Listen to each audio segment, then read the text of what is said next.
어쨌든 외국 사람이 이렇게 타국으로 이민 오는 거는 쉽지 않은 결정이기 때문에 잘해 주셨으면 좋겠어요. 베트남 사람들 힘들어요, 힘들어, 한국에서. 왜냐면 나도 베트남 가면 힘드니까. 다 똑같죠. 우리 보고 베트남 가서 살으러 가면 얼마나 힘들겠어요.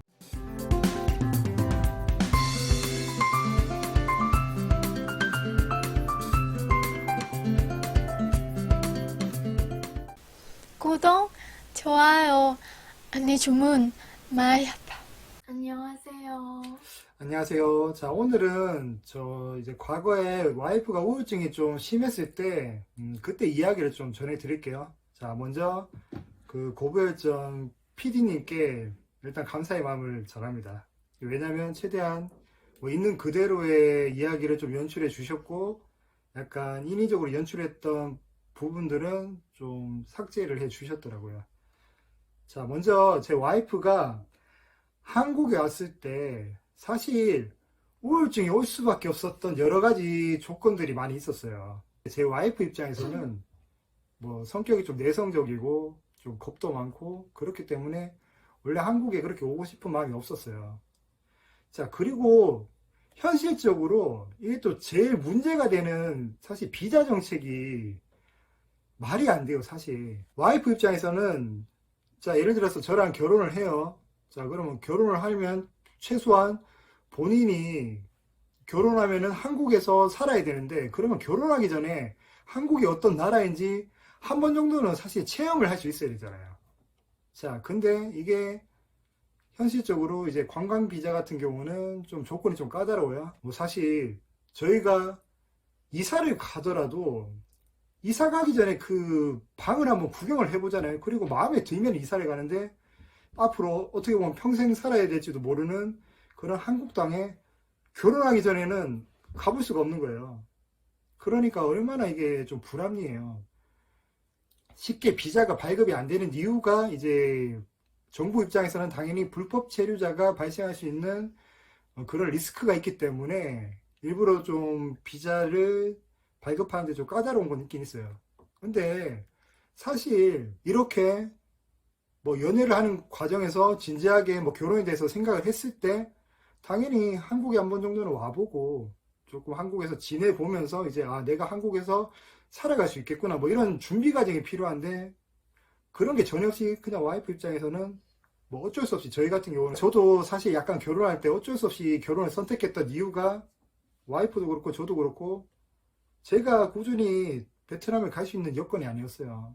뭐 평범한 직장인인데 뭐 정기적으로 휴가를 꾸준히 쓸 수 없었죠. 그러니까 어떻게 보면은 저희는 이제 연애를 좀 편하게 하기 위해서 결혼을 수단으로 선택을 한 거예요. 어떻게 보면은. 자, 그렇기 때문에 와이프 입장에서 한국에 왔을 때 자기가 생각했던 거랑 너무 달랐던 거예요. 자, 처음에 날씨도 적응이 안 됐지. 그리고 제일 컸던 거는 어쨌든 이제 저는 제 와이프를 위해서 뭐 제가 비자를 발급할 때 제가 스스로 뭐 베트남어를 공부를 해서 그 자격증을 이용해서 비자를 발급받았기 때문에 와이프는 사실 한국어에 대한 준비가 전혀 없이 입고 오라는 상태였죠. 자, 그러니까 본인이 생각했던 것보다 한국에서 훨씬 힘들었죠. 왜냐면 제가 없으면은 어디 가서 다른 사람이랑 얘기를 할 수가 없으니까 항상 이제 뭐 같이 다니면서 제가 통역을 해줬으니까 자 그런 상황에서 제 와이프는 사실 좀 생각이 단순했어요. 생각이 많지 않았어요. 뭐 저랑 같이 항상 즐겁게 재밌게 그렇게 지낼 것이다. 자 근데 현실은 그게 아니죠. 막상 한국에 왔는데 저는 뭐 계속 출근해야죠. 직장인이니까. 뭐 사실 제 입장에서는 항상 칼퇴근을 했어요. 칼퇴근을 했음에도 불구하고 어쨌든 긴 시간을 혼자서 집에서 지내야 했잖아요. 날씨도 춥고 길도 모르고 말도 안 통하는데 밖을 돌아다닐 수는 없죠. 자, 그렇다 보니까 본인 스스로 약간 예전에도 말했지만 좀 한국에서 쓸모없는 사람이구나. 내가 여기 뭐하러 왔지? 베트남에 있었으면 내가 하고 싶은 일을 하면서 마음껏 살 수 있었는데 한국에서 바보처럼 이렇게 왜 살고 있지? 이런 자괴감이 좀 심하게 들었던 것 같아요. 자, 그러다가 이제 우울증이 갑자기 온 거예요. 우울증이 오면 사실 본인도 힘들지만 이 주변 사람들도 상당히 힘들거든요. 자, 그러니까 이게 정말 힘들었던 게 뭐냐면, 저도 어떻게 보면 뭐 배려심이 좀 부족했을 수도 있는데, 제 입장에서는, 자, 저는 어쨌든 와이프한테 제가 해줄 수 있는 최선을 다해서 잘해줬어요.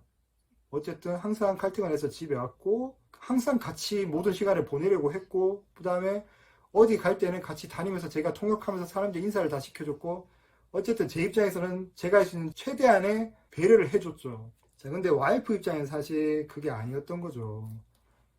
나이도 어리고, 어쨌든 생각했던 것보다 너무 다른 상황이니까 본인이 사실 우울하고 싶어서 우울했겠어요? 어느 순간 자기도 모르게 뭔가 우울증이 확 온 거죠. 자, 그러니까 그때부터 좀 힘든 거예요. 제 입장에서는 더 이상 뭘 어떻게 더 잘해주기도 힘든데, 저는 이제 최대한을 했는데, 그럼에도 불구하고 와이프는 계속 힘들어하니까, 자, 힘들어하면 이제 점점 안 좋은 생각만 하게 되죠. 자, 그때 와이프가 갑자기 정말 그 한겨울에 1월 달에 제일 추울 때, 영하 뭐 10도 가까이 되는데, 본인 스스로는 그냥 계속 집에 있다 보니까 너무 힘들었나 봐요. 그래서 밖으로 나가서 사실 뭐 태어나서 처음으로 실종 신고도 해보고, 그리고 사실 그 실종 신고를 하면은 이게 편견이 좀 있어요. 베트남 사람이 뭐 이렇게 사라져서 실종 신고를 하니까, 자, 제가 그때 여경이 전화를 받았는데 있는 그대로 얘기했죠. 이게 최근에 와이프가 우울증에 시달리다가 갑자기 사라졌다. 자, 그러니까 그 여경은 사실 당연히 제 말을 안 믿었죠. 아주 일반적인 편견이죠. 내가 아마 이렇게 뭔가 말도 안 통하는데 억지로 결혼을 해서 잘 안 해줬으니까 약간 도망간 게 아닐까? 약간 이런 뉘앙스로 솔직히 말을 해라고. 왜 갑자기 사라졌냐고 솔직히 이유를 얘기하라고. 제가 우울증 때문이라고 얘기를 했는데도 안 믿더라고요. 아니, 이거 만약에 이야기 다른 사람, 보통 사람 들어 안 믿어. 이야기도 어려워요. 근데 만약에 사람 똑같아 그렇게 있었으면 그러면 알아요. 근데 보통 사람 몰라요. 그러니까 이게 뭐 사실 그 여경 입장에서는 믿기 어렵죠. 갑자기 무슨 우울증이 와서 그렇게 사라지냐. 안 믿죠. 거기다가 또 동남아 국제 결혼이니까 더 좀 약간 안 좋은 시선으로 보는 그런 게 있긴 있었어요. 물론 이제 나중에 와이프 찾아서 제가 이제 베트남어를 쓰는 걸 보니까 그 다음에는 좀 태도가 달라지고 이렇게 좀 정중하게 바뀌면서 잘 이렇게 달래줘서 뭐 이렇게 잘 데리고 가라. 뭐 그런 식으로 얘기는 하더라고요. 자, 여기서 사실 뭐 제 와이프뿐만 아니고 외국에서 한국으로 오는 모든 외국인들이 처음에는 이렇게 많이 힘들 거예요. 자, 여러분들 중에서도 이제 국제 결혼을 이제 막 하신 분들도 계실 거예요. 자, 그분들한테는 제가 좀 한 가지 말씀드리고 싶은 게 있는데, 물론 본인 입장에서, 남편 입장에서 내가 할 수 있는 최대한을 하면은 내가 할 도리는 다 했다. 이렇게 생각을 할 수는 있어요. 왜냐면 이보다 더 잘해줄 수는 없으니까. 내가 이만큼 잘해줬으면은 너도 당연히 나한테 어느 정도 잘해야 된다. 그러니까 행복하게 우리 살아야 된다. 약간 이런 생각을 가질 수 있어요. 저도 물론 그랬죠. 그 당시에는 야, 내가 널 위해서 어쨌든 힘들게 한국에서 혼자 독학으로 베트남어까지 공부해서 시험 쳐서 이렇게 비자까지 발급받아서 한국에 오지 않았냐. 나는 어쨌든 널 위해서 항상 노력을 했고 내가 할 수 있는 최선을 다했어. 그렇기 때문에 너도 나한테 더 이상 우울해하지 말고 어쨌든 좀 네가 현재 행복하다는 걸 좀 인식을 하고 기분 전환을 좀 해라. 약간 이런 식이었던 거죠.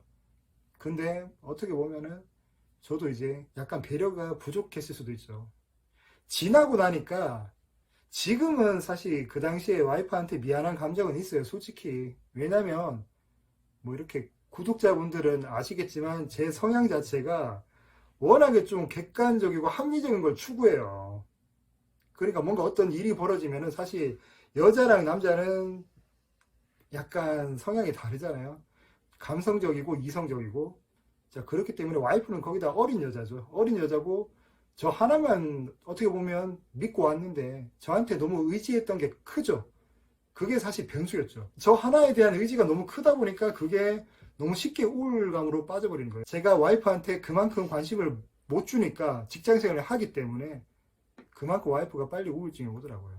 어쨌든 뭐 어린 나이에 당연히 20대 여자들은 잘 삐치죠. 잘 삐치는데 제 입장에서는 그게 좀 짜증나죠. 왜냐면 아무것도 아닌데 삐치니까, 자, 그럴 때마다 막 답답하죠. 저는 이런 게 좀 사소하게 트러블이 좀 있었어요. 그 당시에는 어떻게 보면 제가 좀 당연히 나이도 더 많고, 어쨌든 제가 남편이고 저 하나밖에 믿을 사람 없는데, 제가 조금 극한의 좀 보살 모드로 다 이렇게 끌어안아 줬어야 되는데, 사실 제가 그때 그걸 잘 못했어요. 왜냐면 저도 할 만큼 했는데, 자꾸 삐치니까 한도 끝도 없이 삐쳤어요 그때. 지금은 좀 나아졌죠. 지금은 이제 약간 본인 스스로 깨우쳤어요. 이제 철이 들었죠. 이제 더 이상 옛날처럼 완전 어린애는 아니라서, 이제는 좀 너무 사소한 거 가지고는 안 삐쳐요.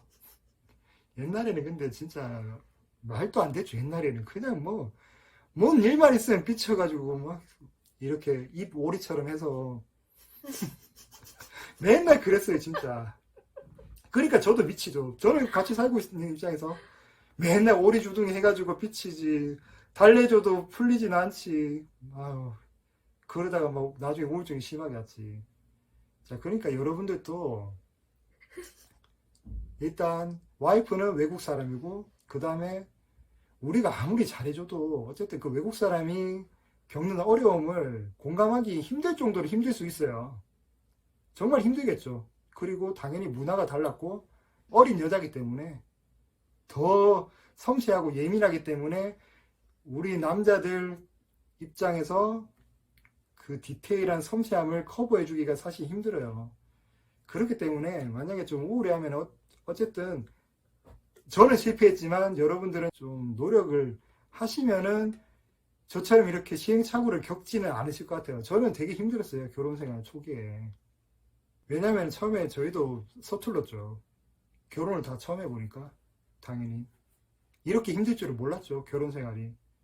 뭐 남들은 뭐 유튜브 같은 거 보면은 저희가 이렇게 뭐 구독자분들 만나면은 제 와이프 성격도 그렇고 뭐 저도 그렇고 되게 그냥 무난해요. 평범하게 와이프 되게 착하고, 그러니까 전혀 안 싸울 것 같은 그런 이미지인데 사실 저희가 그 얼마나 힘들었는지 상상도 못 하실 거예요. 그렇기 때문에 하여간 늘 국제결혼은 정말 힘들고 많은 배려를 해줘야지 이게 좀 행복하게 살아갈 수 있는 뭐 그런 결혼인 것 같아요. 그러니까 너무 늘 하는 말이지만 국제결혼을 너무 좀 가볍게, 뭐 내가 이 정도 경제를 가지고 먹고 살 만큼 해주면은 뭐 내 와이프가 행복하겠지, 이런 아니란 생각을 하지 말고 좀 디테일하게, 어쨌든 외국 사람이 이렇게 타국으로 이민 오는 거는 쉽지 않은 결정이기 때문에 뭐 잘해 주셨으면 좋겠어요. 베트남 사람들 힘들어요. 힘들어 한국에서. 왜냐면 나도 베트남 가면 힘드니까. 다 똑같죠. 우리 보고 베트남 가서 살아라고 하면 얼마나 힘들겠어요. 그럼 여기까지. 안녕.